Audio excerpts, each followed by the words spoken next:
Oh, hawakan mo to. Para saan to? Hindi, itabi mo. Tatabi ko? Oo, pang Noche Buena natin yan. Ano? Ito lang?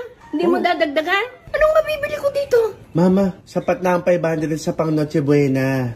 Ina, manok lang to, kulang pa. Hindi nga, Walang sahog, manok lang. Hindi ka ba nanonood ng balita? Sapat na daw ang 500 pang Noche Buena. Sino may sabi? Sino may sabi? Si Madam nga, nakita ko sa sa balita. Sabi niya, sasapat yung 500 na to?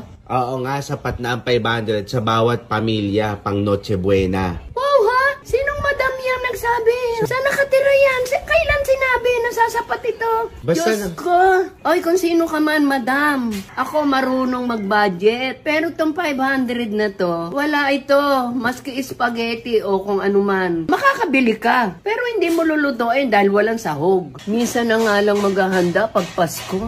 Titipirin mo pa yung mamamayang Pilipino. Kung ipipilit mo ito, madam, dapat pati ikaw, 500 lang ang budget mo. Ha?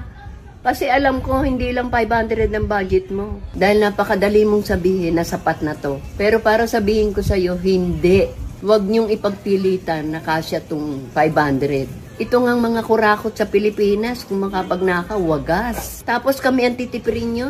Oh, sa inyo na tong 500. Kayo ang mag-budget.